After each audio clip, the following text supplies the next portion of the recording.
All right, it's Tai here. We are about to learn not just speed reading, because people want to know speed reading, they ask me all the time, but smart reading.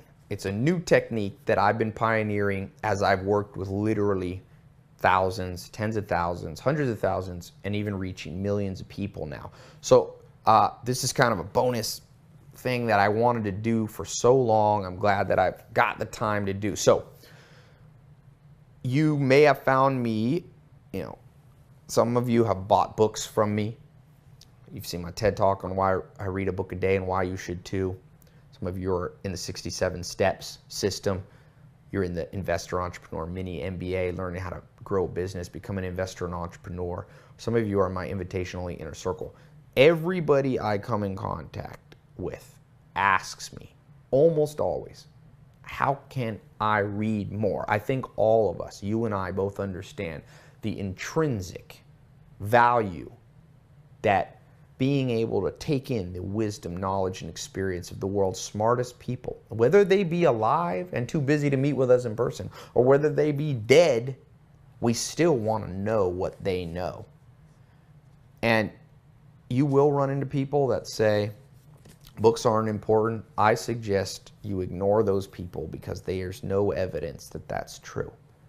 There is very little evidence, and there's a lot of evidence that almost every person who has an impact, who rises above the crowd, which I'm sure you aspire, just like me, to do, books has played an integral part, whether it be Einstein, Tesla, or Bill Gates.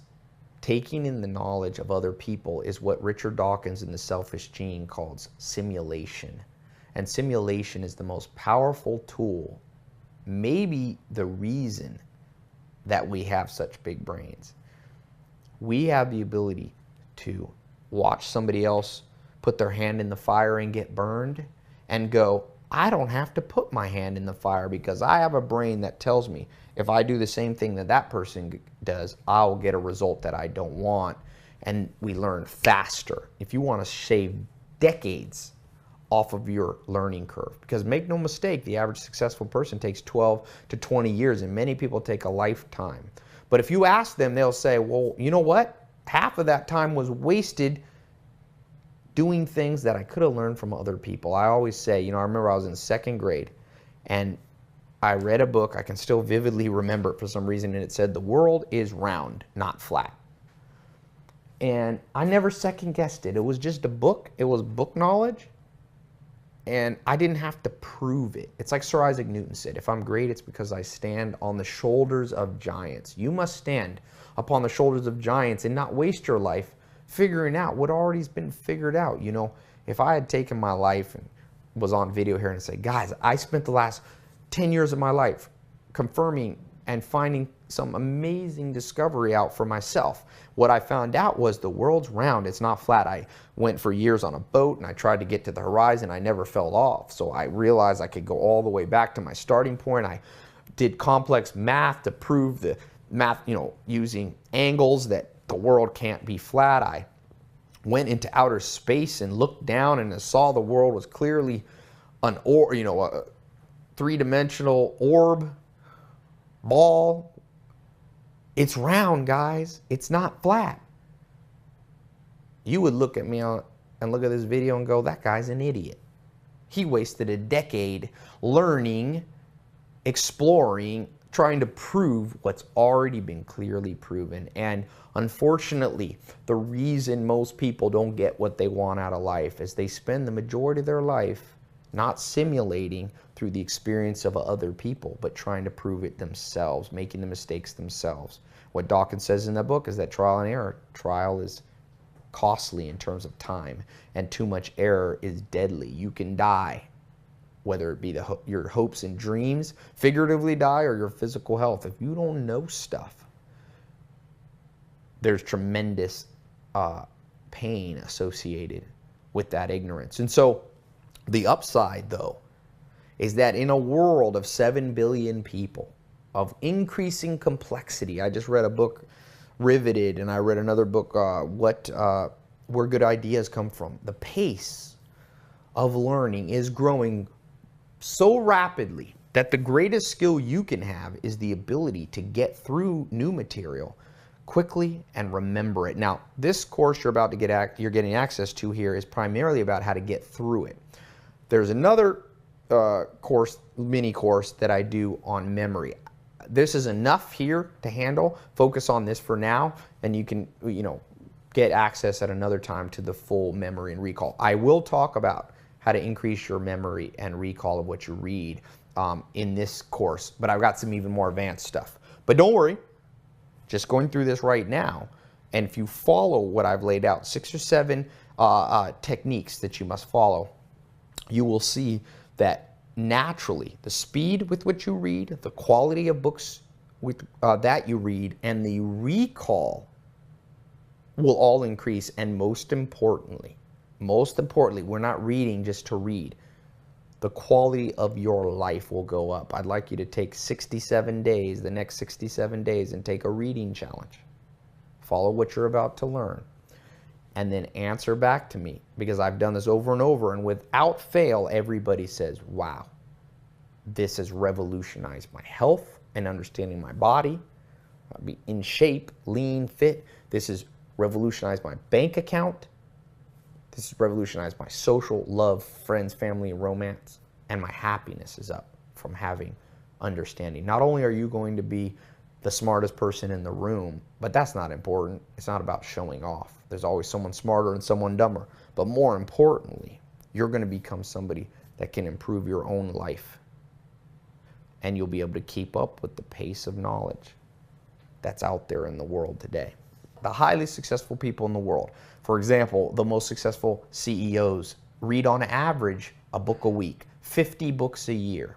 If you go up the chain to the most successful people, just look on the Forbes list. Warren Buffett says he reads 8 hours a day now.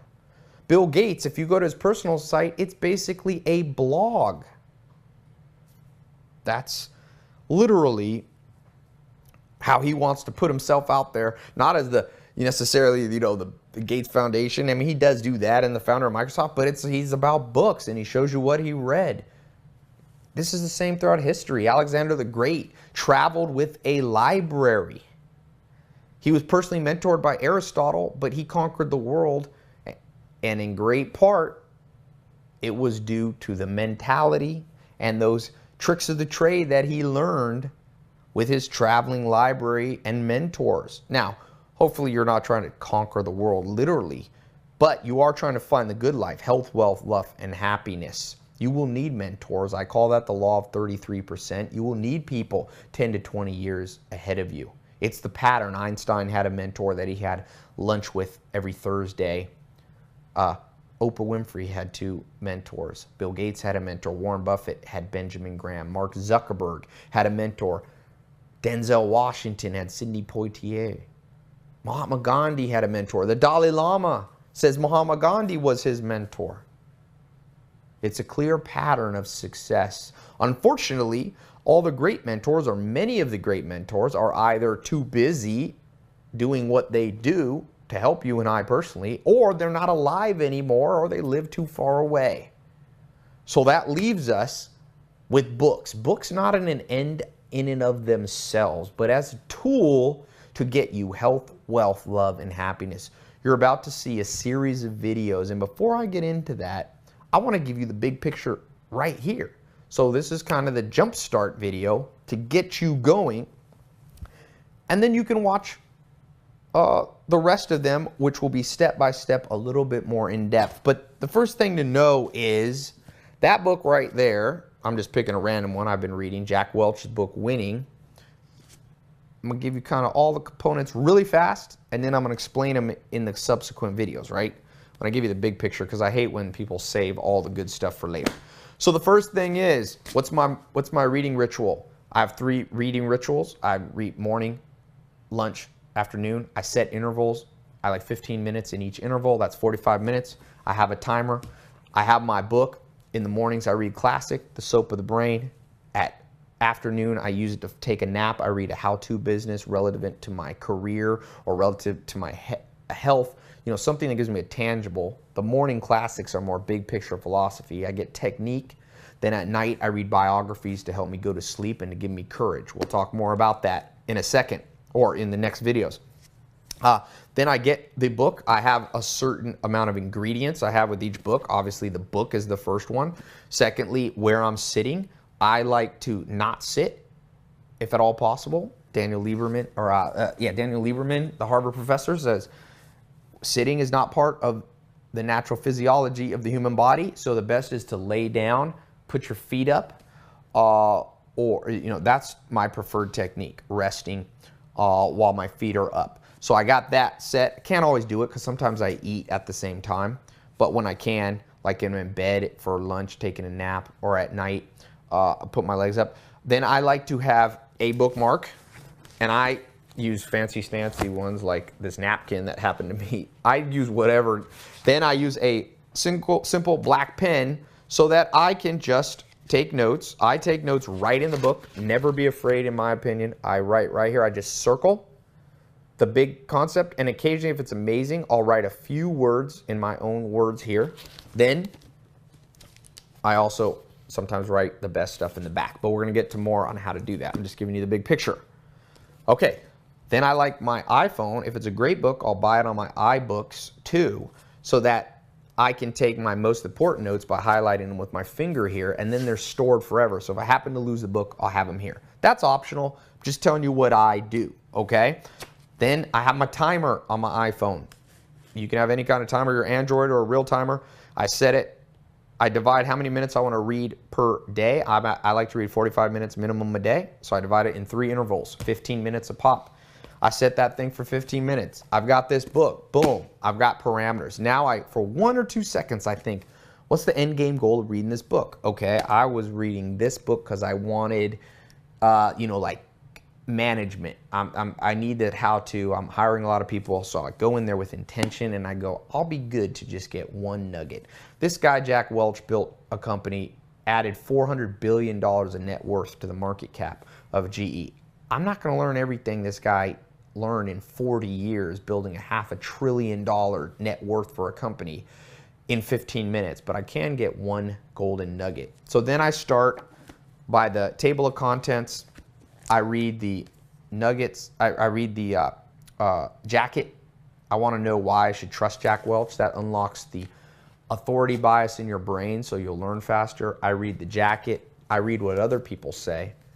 Then I start in, after the table of content, I read the first chapter and the introduction. Sometimes they're one and the same. Sometimes there is no introduction.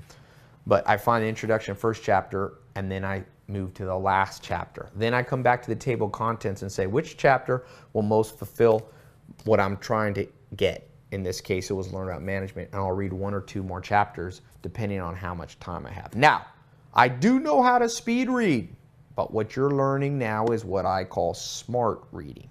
There is a difference. So, as I go through this, I'm circling relevant things. I'm walking away with it, and I'm not afraid of FOMO. I go, you know what? It's okay. I got enough from this book. You're going to learn how to make a book one of your 150 friends. I talk about that in an upcoming video. I put this thing back on my shelf. I'm now mentally cataloged because I read the table of contents. I will remember if there's ever a time that I need to reread this book, if I need to get some knowledge, and if it's in my top 150, I'll come back and probably read this at least once a year. Okay? So you're about to learn, it's just a beginning, a whole bunch of counterintuitive things that unfortunately you and I were not taught in elementary school, junior high, high school, or university, and we're definitely not taught them as adults. And for that reason, we are held back more often than we realize by the available amount of knowledge that we have. So, I want you to unlock the next set of videos. Just answer this one question I have for you. What's the main goal you want to have from going through this little quick mini video series on how to read on smart reading? So just put it below. Maybe is to read 1 book a week or 1 book a month. It's to read a series of Get Better for University or to learn a new language. What's your one goal? Let's define it, and then let's go through the next videos. It won't take you long. and double down and invest in yourself. Knowledge, like Buffett says, the more you learn, the more you earn. The happier you will be, the healthier, wealthier, more love and more happiness you'll find. And it comes not just, as you're about to learn in the next video, just through book smarts, but it comes through instinctual building of skills, which comes from books, mentors, YouTube videos, audiobooks, seminars, in-person, internships, apprenticeships, all kinds of stuff. This is one of the tools in your tool belt, but remember, it's a powerful one, and one of the most underutilized in the world. You will rise above the crowd if you have this tool in your tool belt. All right, answer that question, what your goal is, and I will see you in the next video. All right, welcome back. So the next step in this smart reading process, not just speed reading, not just bragging rights, but instinctual knowledge going into your head. This sounds counterintuitive to what I've said, but it's not. If you read between the lines, you'll understand what I mean. It's not about how many books you read per se, although volume of books is helpful.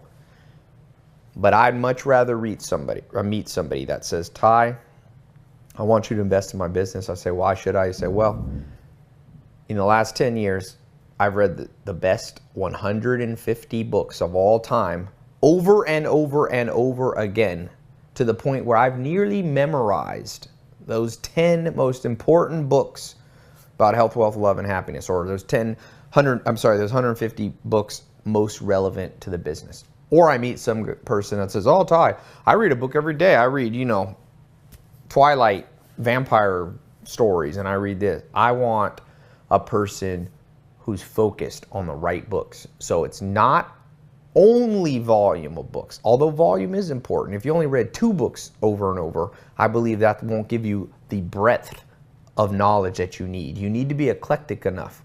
And I believe, and I've chosen this 150 as the number, not based on my own gut feeling, but based on what we know about the human brain. Now, I've adapted it a little bit and had poetic license, but the original science behind 150 is from Robin Dunbar, who was a sociologist, social scientist, and he basically said the human mind can have about 150 relationships in an optimal setting. That's what the mind, or I should say, that's what our brains are adapted for. Not to say on Facebook you might have 3,000 friends, but if you think about it in a social setting, 150 friends, you also need to keep track of how each of their friends. So 150 friends is more like keeping track of 10,000 webs of 10,000 points in a web of relationships. Now, books, obviously, you don't need to keep track of how one book relates to the other, but I think 150 is a good number.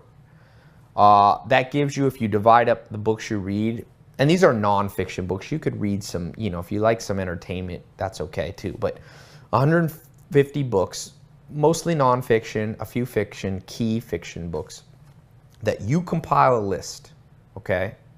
Now, you can use my list to start, but over time you can adapt your own. So, should be above this video, depending on where you're watching it, my list of, 100, 150 most important books that I think everybody should have on their bookshelf and read over and over and over again. So, the nice thing about 150, if you divide those books into like 4 categories, okay?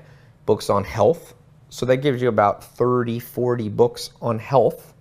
You got to know your own body. 30 or 40 books and those are books you read over and over and over again. 30 or 40 books you're going to read about finances and wealth and business and your career. 30 or 40 there. 30 or 40 books on social relationships, on love. Remember, I was reading Good Science by this Princeton economist and Nobel Prize winning researcher, Daniel Kahneman, and he said, if you have money but you're lonely, the money will not make you happy. So I just saw the movie Foxcatcher with Channing Tatum and Steve Carell, and it's a true story based on a true story of the DuPont family, John DuPont. It's a tragic story. I won't give away what happens in the movie in case you see it, but you see there a man at one point in the movie, Steve Carell plays him very well, might get an Academy Award. He said,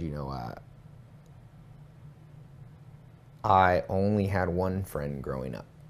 And then I found out that my mom had paid him to be my friend. So as a lonely man, turned into mental illness, even though he had helicopters flying him around the world in mansions and all the money he wanted. So you need to read 30 or 40 books on the most cutting edge and some old school knowledge of books, okay? I'm sorry, of social life. And lastly, books on happiness. So those can be books on the intangibles, the character traits that it takes, books on courage like Kontiki, the happiness hypothesis, the science of happiness, fulfillment, because you need those 4 things. These are the only 4 you really need. You get these 4 right, and of course they're pretty broad, but they're not as broad as you think.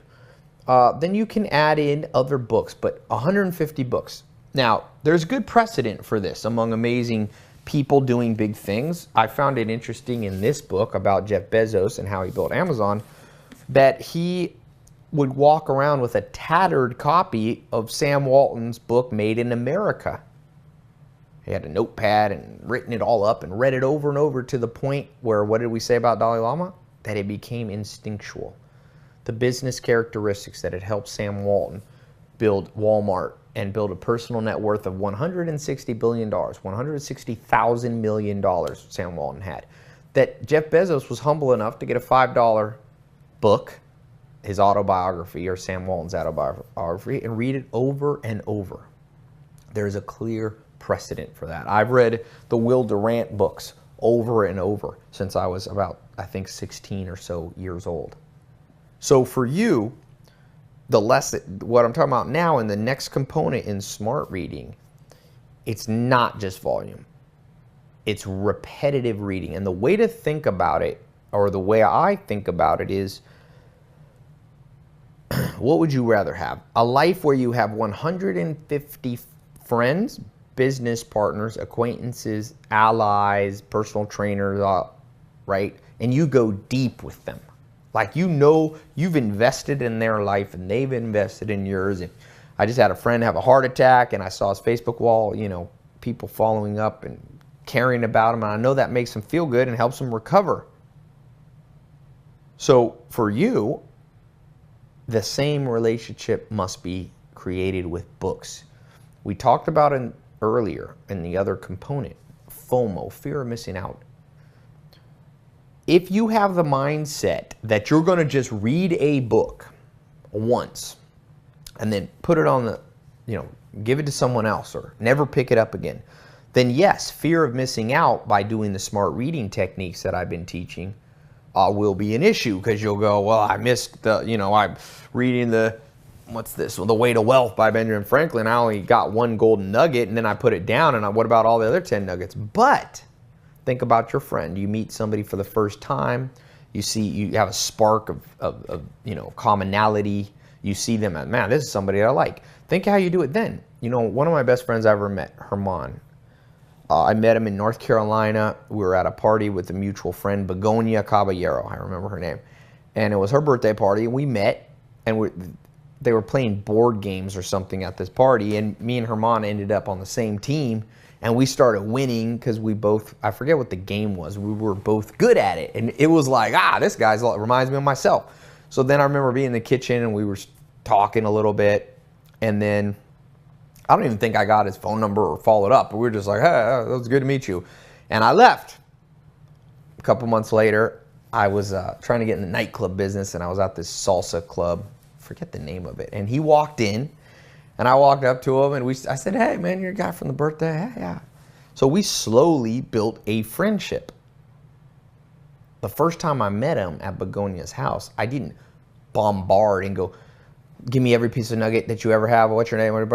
This is a smart guy. He's got a PhD, one of the top neurobiologists in the world, neuroscientist, published in, Cell magazine, all this big Nature, all that kind of stuff.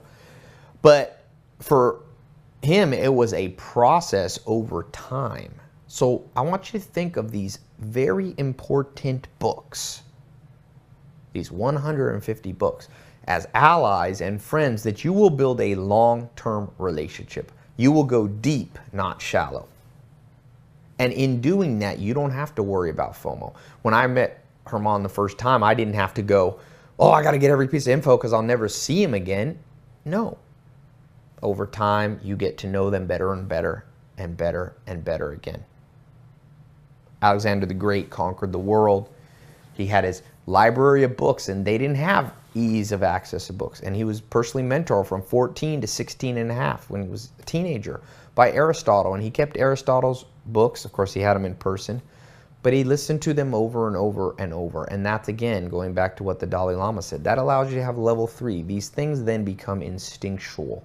You don't want to be just book smart. You want to have your instincts change. So that when life comes and it's hard, your snap decisions in business, about your health, about trusting somebody or not trusting another person in a social setting. When you feel depressed, that you want to know how to deal with these in the moment, you will have developed skill you will have developed instinctual skill by having put in the time step by step, slowly over time. So, what I want you to do here, we got more we're talking about, we're just getting going here, okay? Below this, to close this video out and unlock the next one in this smart reading system, and we're going to talk more about some real how-to stuff, routines and things. I want you to put a video in the comment below here. I want you to answer, what are some of the books, now like I said, you can use my 150 to get you started. What are some books you think should be on your top 150? List 5 or 10, because remember, my list is not set in stone. You can make your own. You'll have different tastes and different needs than I have. So make a dynamic list. What's your 150? Now, you don't need to write all 150, but write out the top 5 or 10 that you're going to go deep with from today till the day you leave this earth. What are those ones you want to commit a real friendship with? So like Jeff Bezos, their knowledge, experience, and wisdom becomes instinctual for you. All right? Put that below. Answer that. And the second question, very interesting, Warren Buffett says, every time you add something to a list, you got to subtract one. What are examples of some books? And I'll give you mine in a second. Some books that did not help you get the good life, that you need to subtract from your list. You need to give away to the library or give to somebody else. I'll tell you mine. From experiments, Stephen King books. Now, that's not to disparage the quality of his writing. For you, your list might be different. But I always have weird dreams when I read Stephen King. And I wake up and I don't feel refreshed because I was tossing and turning. They're not like scary dreams. I just have bizarre dreams. So put a list of some books on your bookshelf that you don't want to invest in for the long term, that need to be removed. Okay? So answer those 2, and I will see you on the next video. Remember, answering those will unlock the next ones. All right. Welcome to the next component here of this smart reading system, so that you can not just be the most well-read person in the room, not just the smartest, but instincts honed so that you get actual big benefits, not just bragging rights. Life's not about bragging. It's not about the people who talk. It's about the people who do. So how can this help you do stuff? So remember, the books are not mutually exclusive with doing. Only for people that misunderstand books' purpose. So the next component is you need a routine.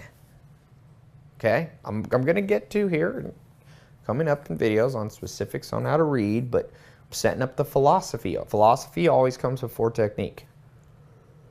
Or else I told that story of the plane that crashed in the rainforest in South America. People got out. I don't know if it's a true story or not, but they get out. 90% of the people in the plane get machetes and they start chopping their way through the jungle to the rainforest to get to a village to find help. So these people, there's some engineers, they better sharpen the machete, and they sharpen and they go through and they're cutting their way through. And all of a sudden, one guy's smart enough to climb up a tree and look at the big picture philosophy and direction of the business. And guess what?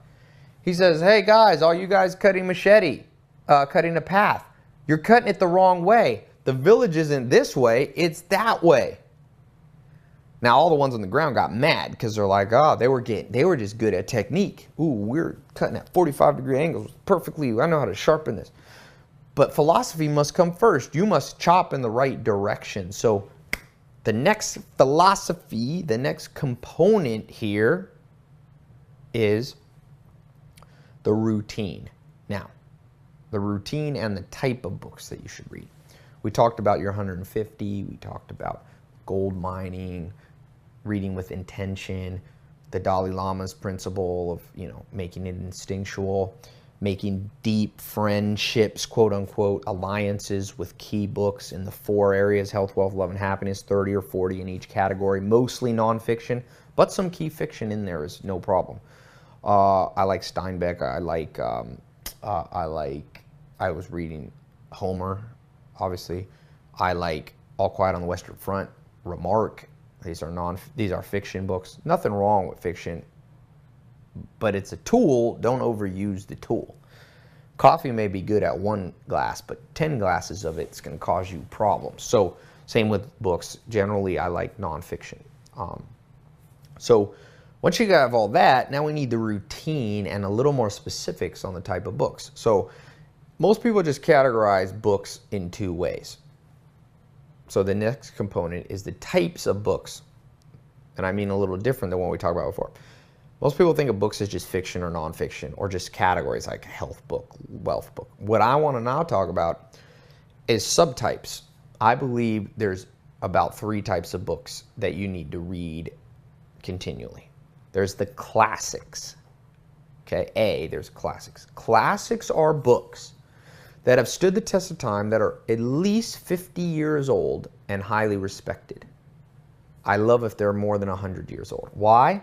Well, it's not a guarantee that they're trustworthy, because remember, it's like anything in life. Who do you listen to? People get confused with reading because they listen to the wrong people. Who do you listen to? That's a big part of your life. So, when it comes to books, you want to listen at least to some classics, because even though the masses are not always right, there's a good book, The Folly of Crowds, but there's another good book which shows the science. There is a wisdom in crowds. A book that's lasted hundreds or thousands of years probably has value for you, or else it would be forgotten, right? Any classic book, let's just name some. The Bible, the Quran, the works of Aristotle, Plato, and Socrates, the writings of Descartes, the writings of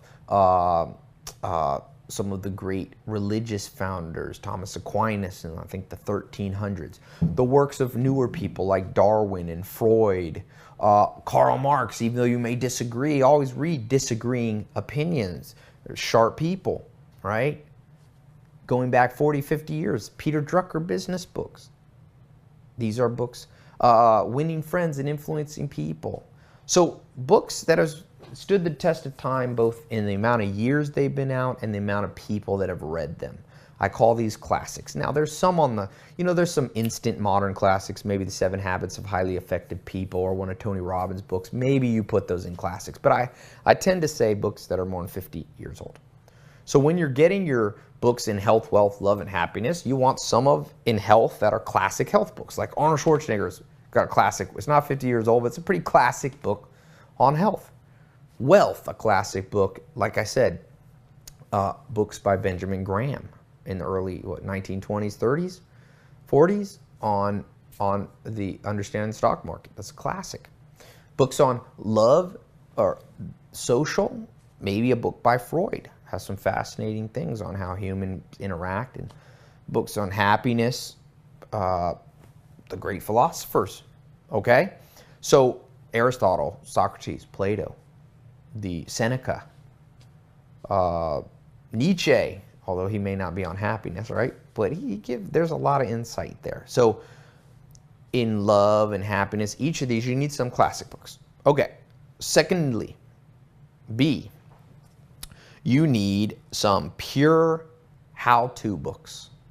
Those are books that just lay it out, okay? They can be modern or they can be classic. Those are books like, what's a good how-to one that I have here? Well, I consider this one a how-to, working together. It's, how to have partnerships in business. How and why you need partnerships. That's a how-to book. The Practice of Management by Peter Drucker. Pretty how to manage a company. If you have a company or if you're an employee, a supervisor. So in health, you need some how-to ones. How to lift weights. Oh, in health, a classic one that's good is the story of Dr. Weston Price or the Hunzas. There's lots of cool classic. But for how-to in health, maybe you read Fit for Life or something like that. That's a very how-to one. A really good how-to health book is The Story of the Human Body by Lieberman. Great book. What else is a great health? This diet cults one I read recently is fascinating about why we get addicted and misled by diets. That's a how-to one. You walk away with it with a real skill. So the goal of how-to books are you literally can walk away. Classic books give you big picture philosophy. These how-to books, you walk away with something tangible. Okay, I learned, A how-to book can be a for dummies book on languages, or maybe you want to learn chess, or maybe you want to learn computer programming. Those would all be how-to. Lastly, the C, biographies. Biographies. Humans learn by osmosis. They don't learn audio, visual, or kinesthetic. That's wrong, in my opinion. It's by osmosis. So there is truth that obviously audio, visual, and kinesthetic by doing is important, but that's summed up in the word osmosis. By being around other humans that are ahead of you, the principle of law of 33% that I talked about in my TED Talk, the principle of mentorship comes from day-to-day interaction. Now, there's many great people that you and I cannot be around because they are no longer with us. They're dead for years, decades, or centuries. And so those people we can only get to, they were not around for videos or YouTube. They're only there through books. That's your best bet. So biographies of living, recently dead, and ancient people is a great way to build one of the most important things you'll need in life, which is courage. Courage to rise above the risks to get the reward. The two strongest cognitive biases in your brain that will mislead you, cause you to make mistakes, or cause you to do great things are the control that you have over reward bias and risk. Reward and pain, those two. And you overcome reward and pain. Now, I put risk in that category. Maybe you're afraid of doing something new. That's all under the pain. Freud talked about this in a classic book, Civilization is Discontents, where he said, someone asked him the purpose of life. He said, that's too hard of a question, but I can tell you what the behavior of humans reveal as to their primary intentions and motivations. And he said, people move towards intense pleasure and move away from pain and discomfort. So the way to get those two, you will need courage to overcome fear of pain and to be able to focus on the goal. You want to start a business, you want to lose 20 pounds, you want to find love. It's going to take courage. And biographies, in my opinion and my experience and the experience of many people, are one of the foundational ways that you do that. Conrad Hilton, I have his book here somewhere. He's the great-grandfather of Paris Hilton. He built the Hilton hotel chain. He says there was a day where everything changed for him. He was 15 years old and he bumped into a book about Helen Keller, a biography about her, how she overcame through optimism the hurdles that she had with all her disabilities, not being able to see, hear, talk, interact with people. And that, he said, was the day where I learned about optimism. And that is what, he said, turned him into one of the great real estate billionaires and influential people of all time. And so that's the pattern over and over and over again as you read people, where they bumped into a person, but if the person was dead, they bumped into a book. And that book propelled them forward and gave them the courage to know someone's done it before. And the flip side, I post, I don't know if you're on my Twitter, I post some daily summaries, and one of the ones that I posted was, it's not as scary to do something, to fail, when you know other people have failed. Now, not that your goal is to fail, but you will have more courage to go, well, that person went through that and they seemed to survive.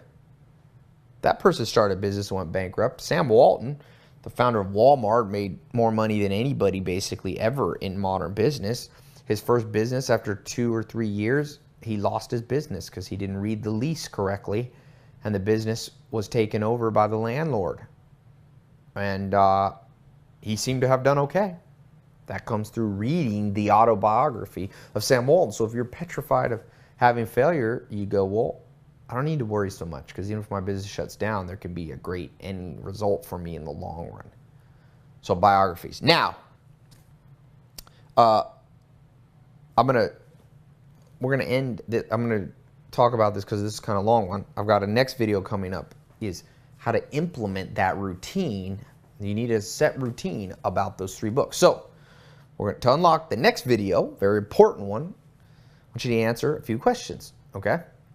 What is the greatest classic book that you've ever read or heard about that you want to have in your library? For me, the greatest classic is the Will Durant series, The Story of Civilization. What's yours? It's a book, stood the test of time, should be at least ideally 50 years older or older more, and many people have read it and liked it, obviously. The second thing is, what is an example of a book that is a how-to book? The best how-to book. I'll tell you mine, it's Peter Bevelin's book, A Few Lessons for Managers and Investors or something. A Few Lessons for Managers and Investors, I think. It's a how-to short book. It's the best book I've ever read on understanding money. That's the best how-to book for me. What is yours? Put that below this video in order to unlock the next video.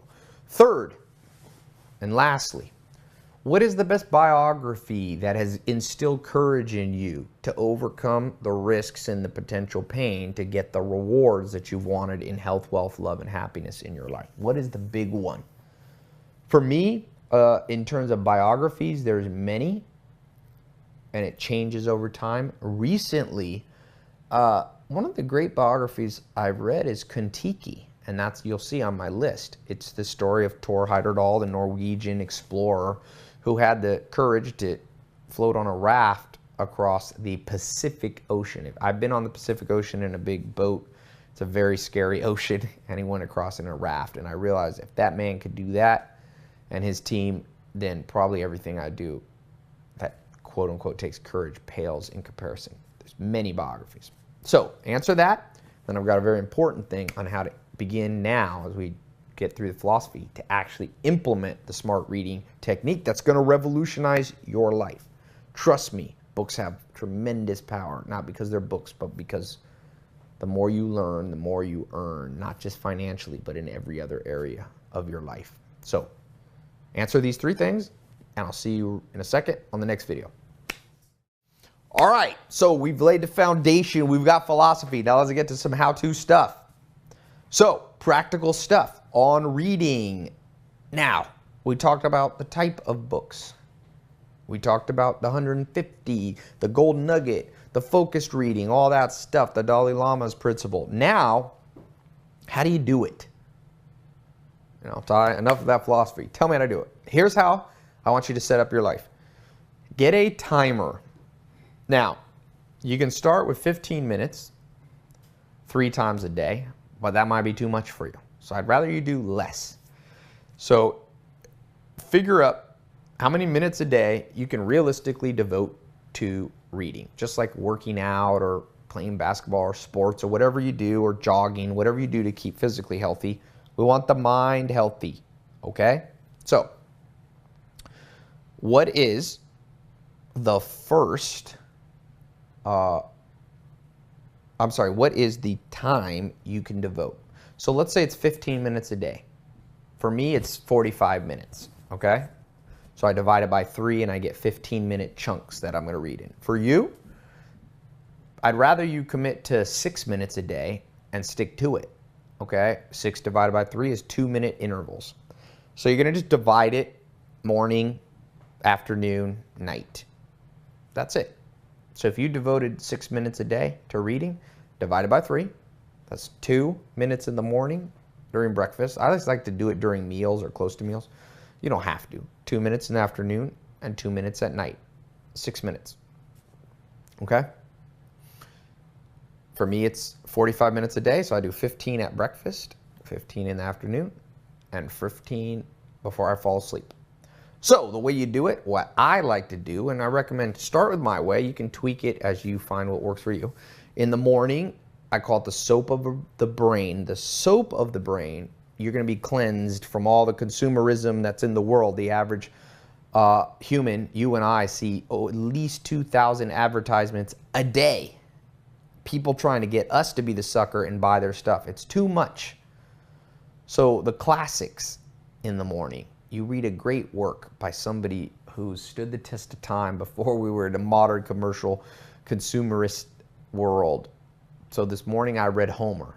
The day before I read Gogol. He wrote The Overcoat. He's a Russian writer. I read Poincaré, the mathematician. I read Freud. There's some good books. There's some classic series, little volume sets you can get. I've got a few different ones, the Yale classics. There's a couple different ones.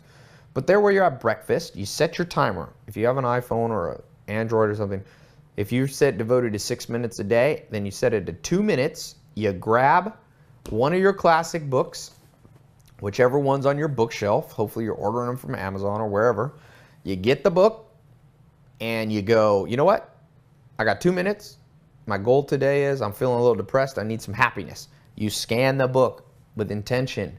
Now, sometimes the book won't have it. If you're looking for happiness, you may not want to read Dostoevsky or one of the more depressing writers. So you pick your classic book and you go, I need soap for my brain. Just like you take a shower in the morning if you've been out, or at the end of the night because you're dirty, you need to cleanse the mind.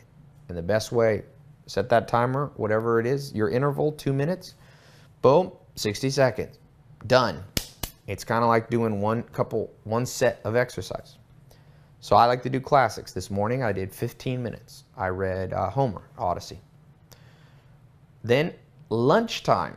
Now what I like to do, if you take a nap, which is one of the greatest things you can do for your health, Ben Greenfield, the best-selling author, Beyond Endurance, he and a friend, mentor to me on health. I help him with business. He helps me with health. And he says, my biggest mistake I made was not napping enough. He was a top athlete, or is a top Ironman type athlete. So you can incorporate, you can get a win-win Pareto efficiency symbiotic experience by taking a book. When you're done eating, you'll be a little tired at lunch. Even I was in Germany, one of the top business guys there with him, Norman, and he has a little nap room in his office. And I took a nap. It was great. So grab your book, and in the afternoon, when your brain is kind of, you're in the full of the day, I read my how-to book. So I'm reading, where's the one? I'm reading The Winning Book by this guy, Jack Welch. So that was my 15-minute how-to book. I was focused on just some management tips, managing people. I've got a lot of people I'm hiring for different companies I own. So that was the takeaway. Okay, that's lunch. And a lot of times it will help you take a nap.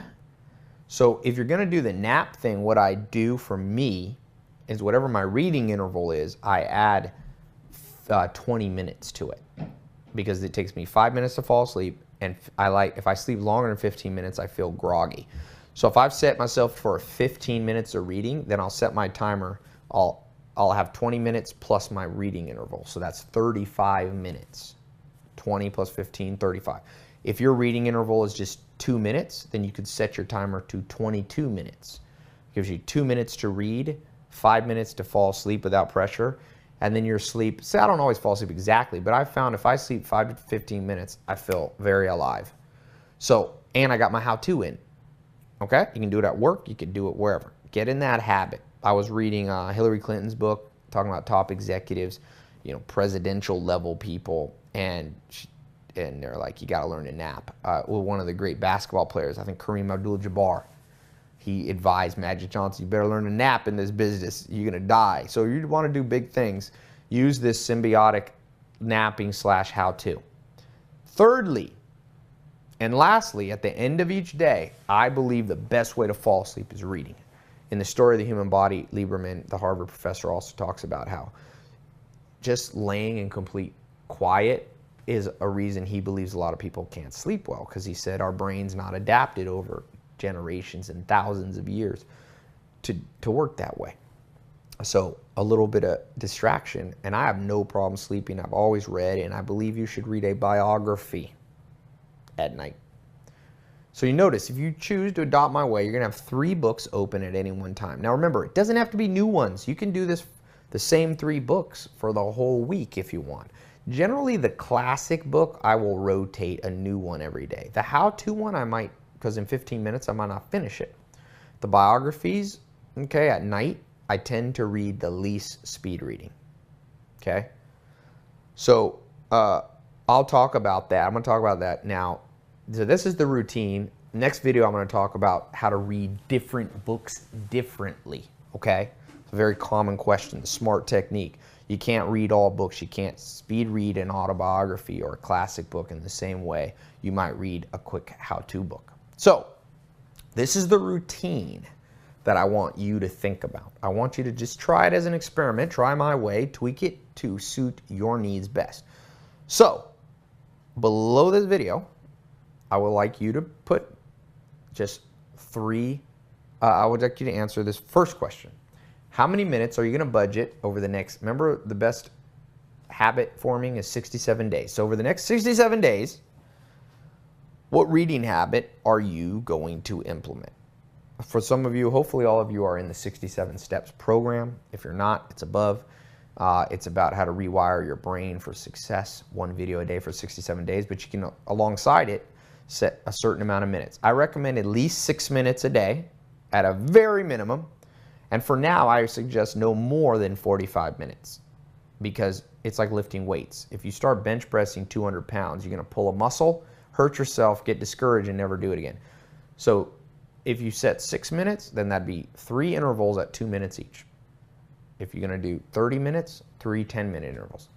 18 minutes, 3 6 minutes. Keep it, if you've got to err on the side, it's better to do less reading, more consistent, because over the next 67 days, you'll literally change the neural pathways. Dr. Sharon Mullen talks about an inheritance. You'll literally rewire your DNA, not literally, but your DNA will activate, or your genes are dynamic. New catalysts, enzymes will be activated that change your patterns. That's what we want to do in 67 days. So pick a low number. So what's your number? 3 intervals of how many minutes?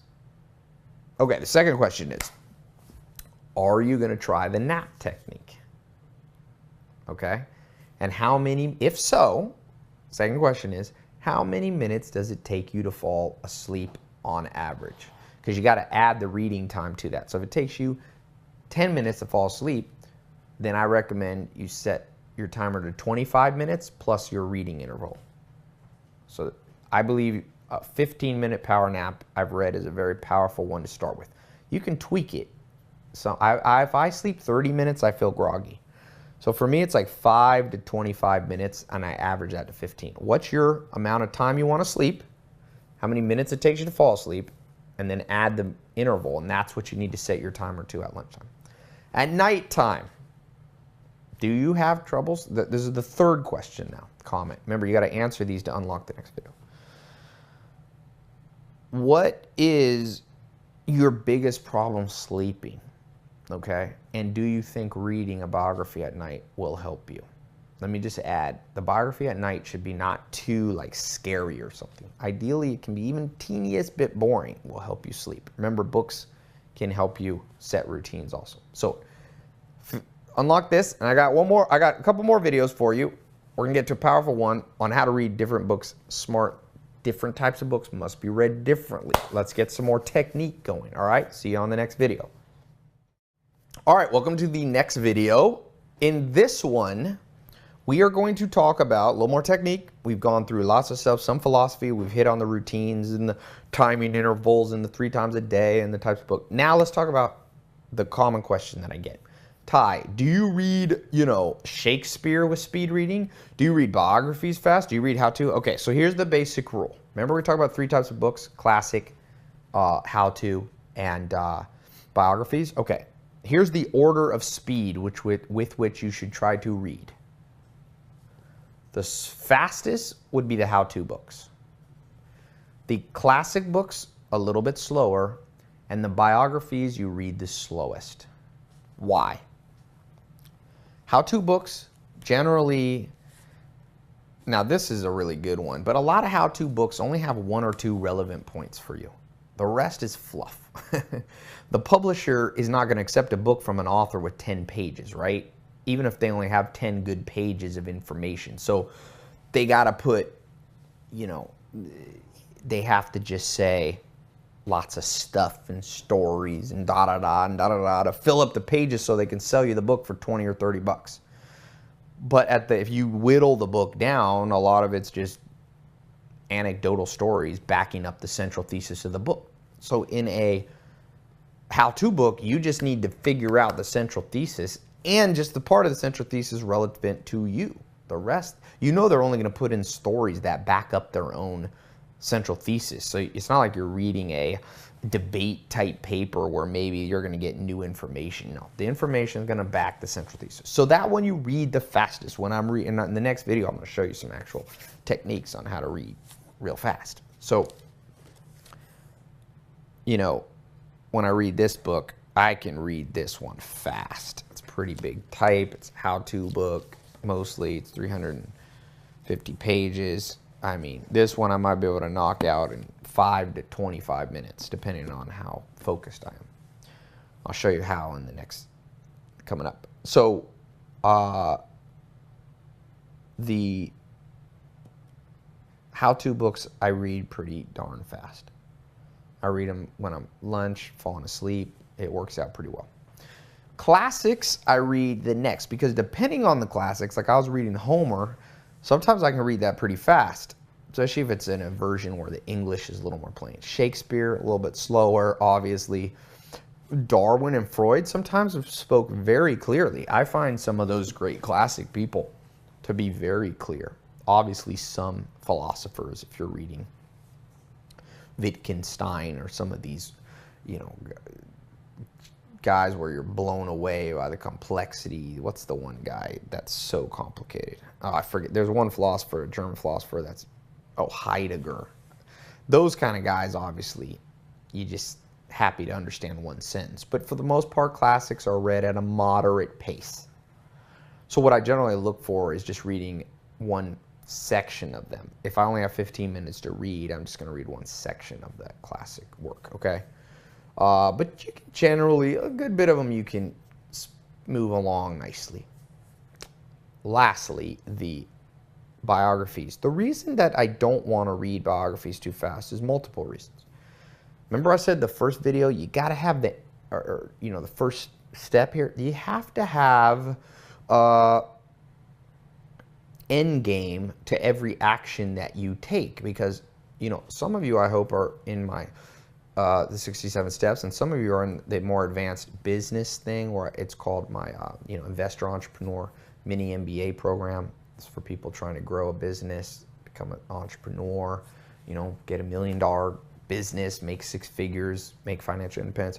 And there I talk about that you have to be an investor. And so investors always have what Stephen Covey in the 7 Habits of Highly Successful People talks about, the end in mind.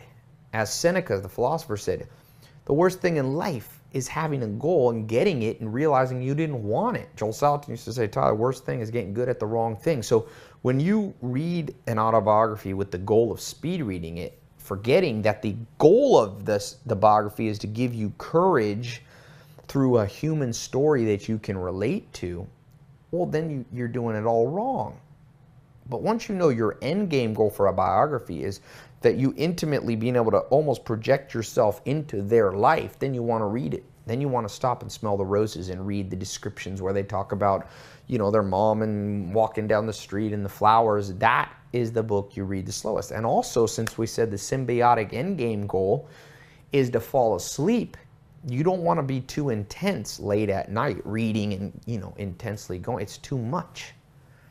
And you will, both of the end game goals will go down the tube.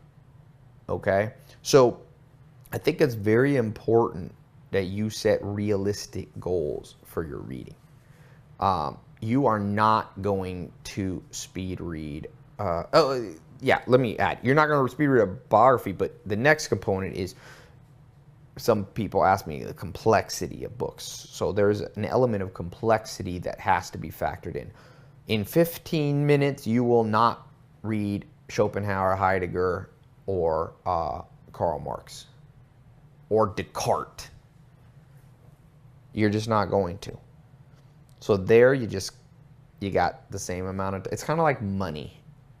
If you go to Beverly Hills and you have a $100 bill, you just know you're not going to get as many clothes, but you might get one really, really nice thing on Rodeo Drive. You know, you go there to Rodeo, it's expensive, but you get stuff of value. So these books that are a little deeper, a little more meat, a little more complexity to them, you will not get through the volume, but it's made up, if you're reading the right book, it's made up with density of knowledge. Does that make sense? So very important that you look at the ratio, and the only reason you can read this so fast is because the density isn't always there in how-to books. So if you notice, what ends up happening if you were doing the math, if you're an engineer, is that you're getting the same wisdom, knowledge, experience, insight from 15 minutes reading a classic book where you only get through one page as you do if you were reading much more faster, much more quickly in like a speed reading pace, which we're going to talk about. If you were reading in a speed reading pace of a how-to book that's less dense. You can only take away so much. Your brain has a certain pace to it. It has a certain amount of muscle, and it will take you a while to build up to be able to imbibe and suck in vast quantities of complex subjects too quickly. So at the end game, the pace, the parity is pretty much there. You're taking in only about, a spoonful. When you're going to first start this, you're going to be like a baby. It's like a straw, right? It's like a pacifier. It's like a little one of those sippy cups. Then you get a little older, you'll be able to take in more complex food, more, meat. And then as you go older and stronger, you'll be able to take it more. Don't be afraid to vary the pace for the type of books. So now next one I'm going to show you here in a second. I'm going to actually read a book with you. Okay? So, and you might have seen me do this before, but I want to do it a little more, show you a little bit more. So to close out this video, unlock the next one, I want you to answer this question. Okay? What's an example of a book that you tried to speed read that was too dense where you ended up not taking anything away? Some more. Number 2 question. What is an example of a book that you read much too slowly that only had one nugget, the density wasn't there, but you mismatched how long you read it for? You should have read it for, an hour, and you read it over a week. All right? And thirdly, okay, what is a specific book that you're going to set a pace for right now? So pick a book that's on your mind to read and how much you're going to allocate. Get good at beginning or begin building the skill of estimation. I like to estimate when I get a book. Now, this book I'm going to spend about 30 minutes.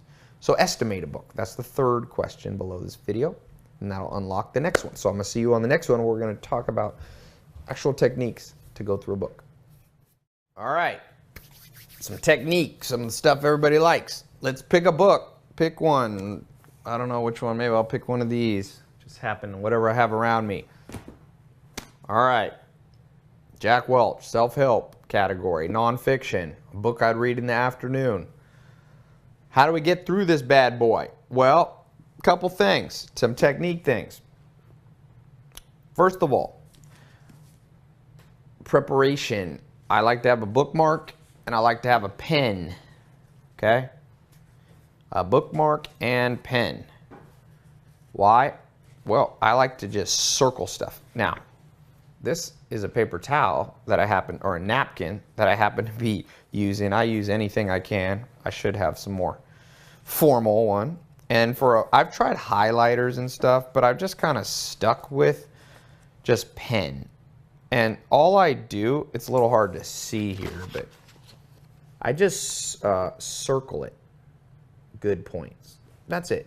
I used to write in the back of the book. You can do that if you want, but I found just circling, because then if you want to look back at the notes, you just flip through the book and you can see if you use a bright black ink, you know, it's relatively helpful. So,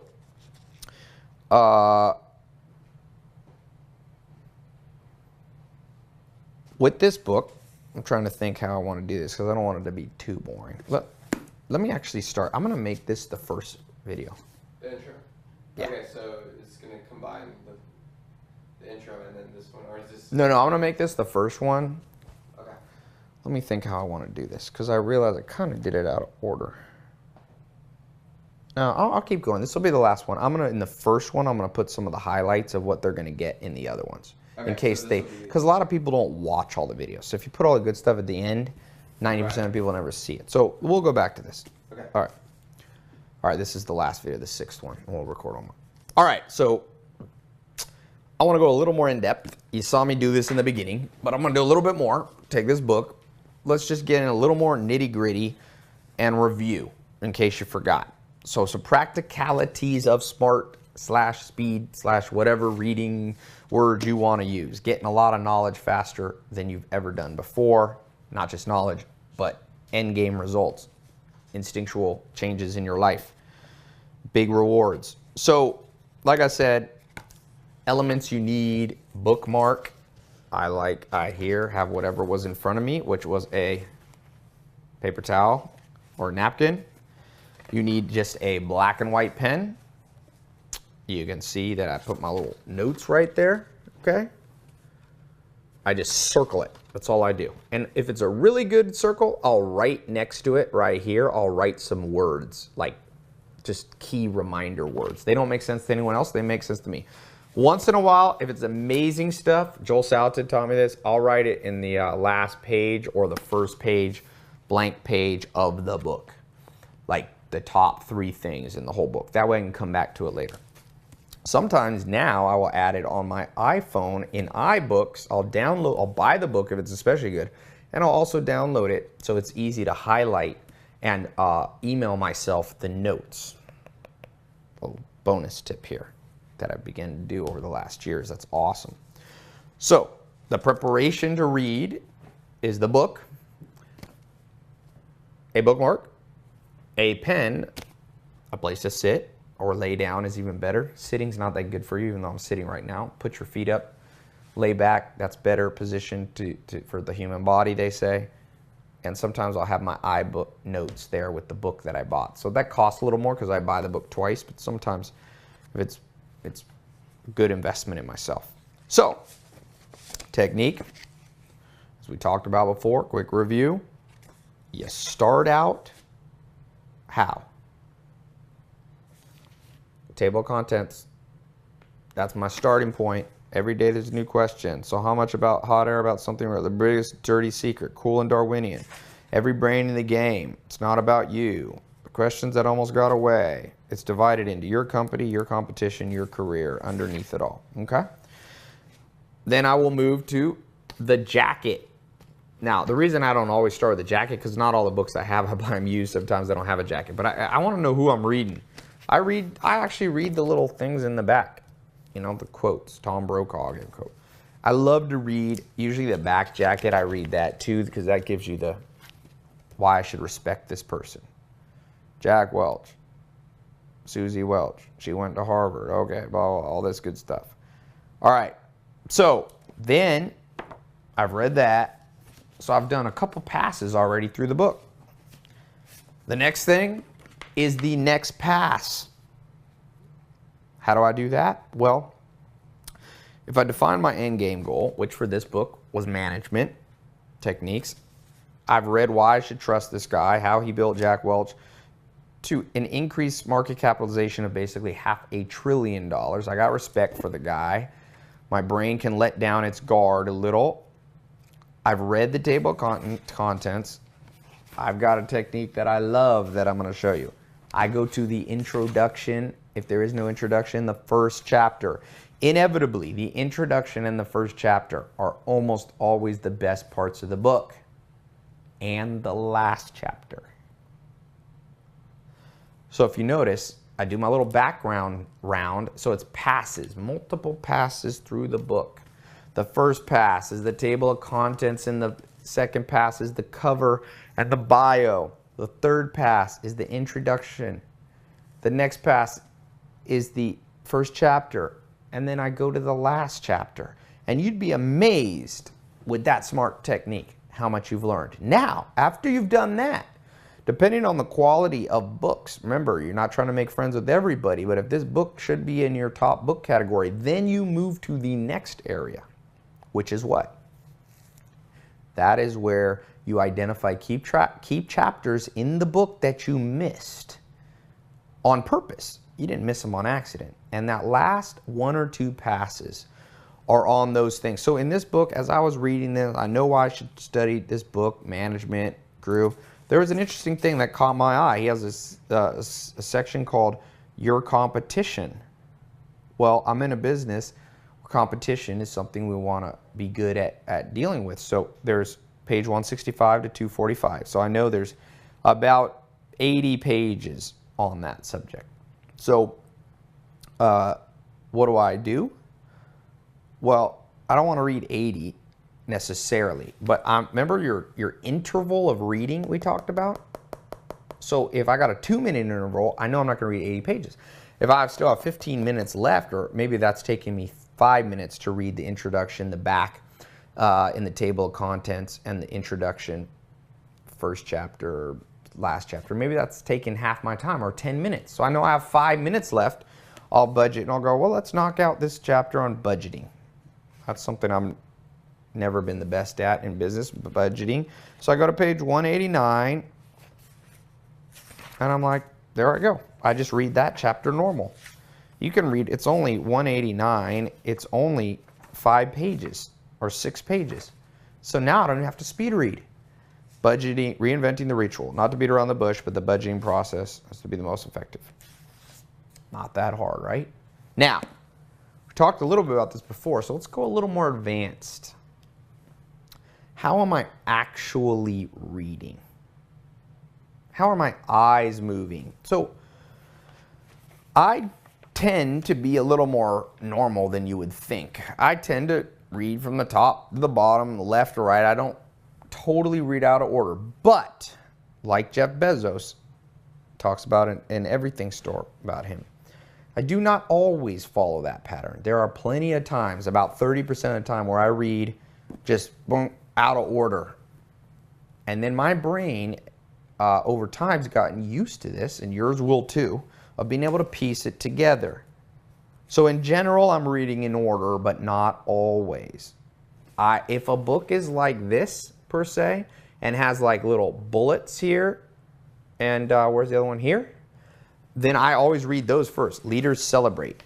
And then he wrote, work is too much a part of life not to recognize. So I'm like, okay, celebration, huge.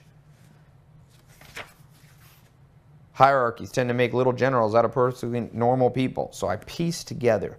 And now the reason, so as you're moving out of order, sometimes realize it's going to tax your brain. And the reason I told you at the beginning that I'm not as big of a fan of speed reading is there is a certain, only a certain amount of information you can cognitively imbibe at once. Take in, drink of, partake of, because your brain gets tired.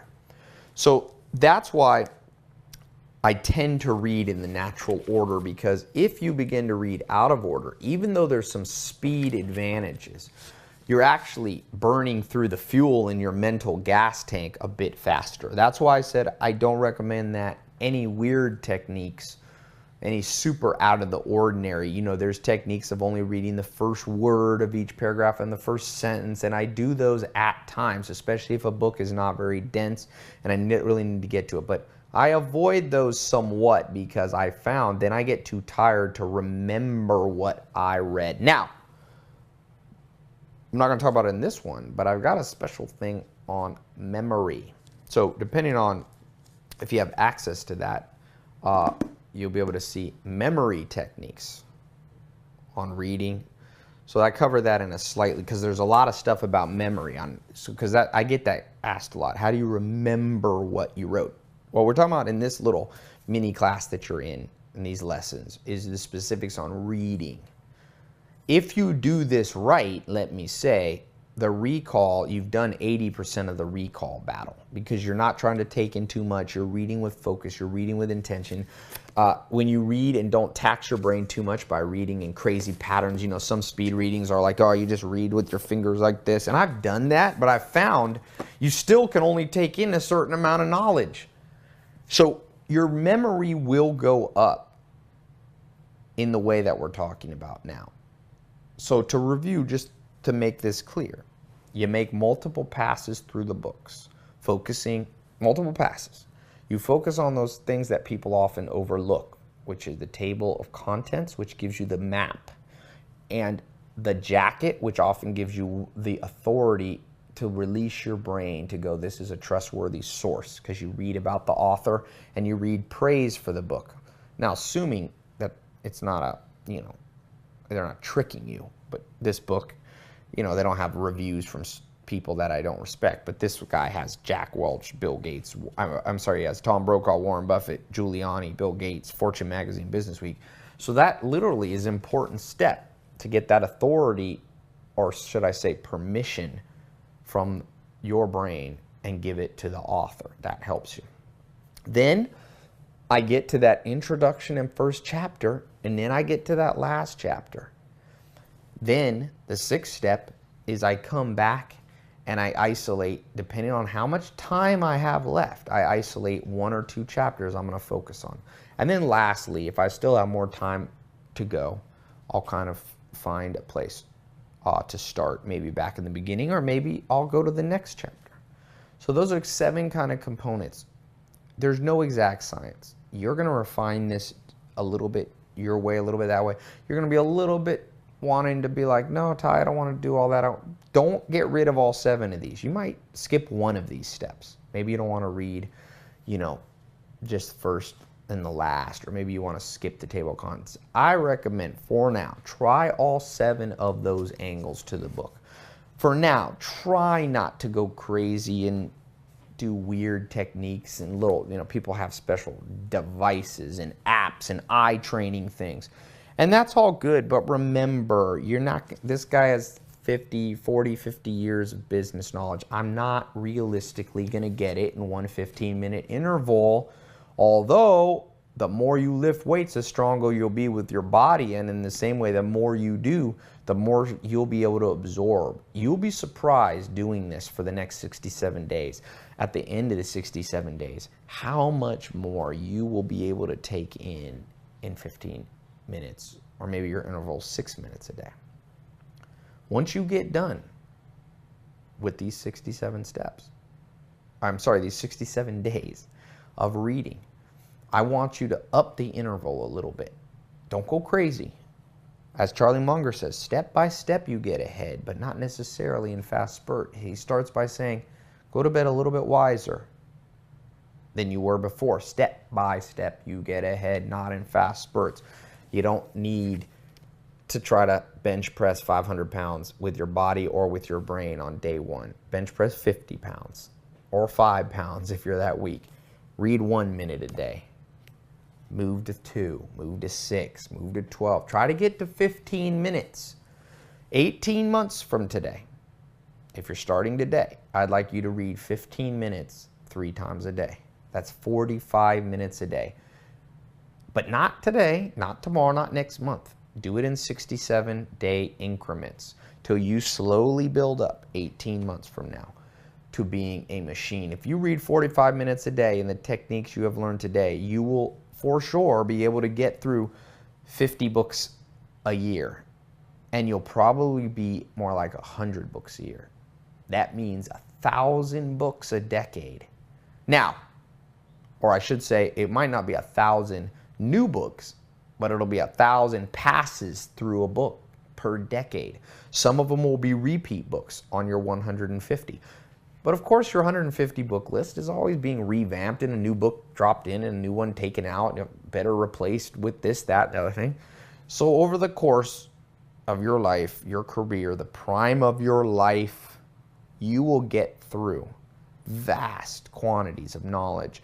You will skip the trial, tribulations, and errors that so many people make. You will make some mistakes. You will make errors. That is the human experience. But like Charlie Munger says, you'll make less than most people. You can maybe avoid the big painful ones. You can maybe build, like Sir Isaac Newton said, if I'm tall, it's because I'm standing on the shoulders of giants. So I hope this has been helpful.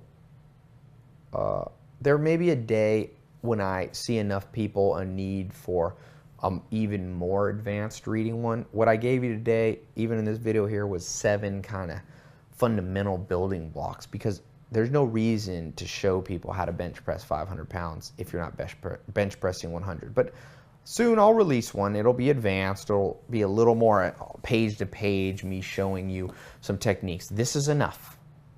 I've already, implemented this, and it's amazing to see people go, wow, this is working. I'm doing 7, I'm reading just front chapter, back flap content, last chapter, and a few chapters in between of these how-to books. I'm getting so much.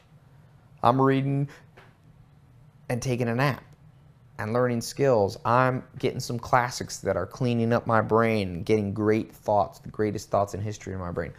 At night, I'm falling asleep better, and I'm getting courage and having better dreams and waking up with ideas. That's another thing that'll happen. I didn't mention that. You start to get cool ideas because you slept on stuff that was rewarding and an investment in yourself. So to close this out and close this series out, I want you to answer a few things. Number one, and this sounds weird question, are you willing to commit to do multiple passes through a book? I talked about 6 or 7 passes through a book. It's going to feel so unnatural because no one ever told you that. They just told you read a book from start to finish. But that's not a rule of nature. It's not a law of physics you must conform to. It's not a law of gravity. No rule that I can't read a book however I want. So are you willing to commit for the next 67 days to read a little bit unconventionally? That's the first question. You can say yes, no, and write a little bit about your thoughts about that. Number 2, are you willing to commit to 67 days of doing this to rewire your brain? Say yes, and maybe say a little comment. What do you think will be easy? What do you think will be hard? Number 3, are you willing to then have an 18-month time frame? And in that 18 months, you'll step by step, 67 days at a time, slowly ratchet up the amount of books that you read. Say yes or no in the third question, and your thoughts about what it's going to take for you to actually do that. Maybe you need to buy some more books. Maybe you need to look at my book list or other book lists. Maybe you need to throw some books away. Maybe you need to commit and do it with a friend, do a challenge. By the way, if you refer people to our site, it really helps grow, and you can help other people, and they can do the challenge with you. Okay? So I hope this has been helpful. Stay tuned in the coming months for some more, even more advanced stuff, but this is enough for now. Remember, check out, there should be a link somewhere around here to get the memory stuff. That's a whole separate teaching that I do on how to have recall, not just of the books you read, but of everything, how to remember quotes and how to remember your to-do lists and all that. So the other thing is, if you are in business, check out the level 2, the mini MBA entrepreneur stuff. If you're making over $1 million, check out the inner circle that I have, private, invitation only, working with me. There should be a form you can submit just to see if it'd be good to work together. Level 2 is this mini MBA investor entrepreneur. And if you're just getting started out, make sure you're in the regular 67 steps and VIP coaching. Come on the calls twice a month with me. We talk about health, wealth, love, and happiness with the world's smartest people in books, interviews, and so on. So thanks so much. Follow me on Twitter, Facebook. I post a lot of my reading. That's one thing you'll see how I read in my schedule. Okay? So thank you so much, and stay strong, read more, but get an end result that you want, the good life, health, wealth, love, and happiness. Talk to you soon.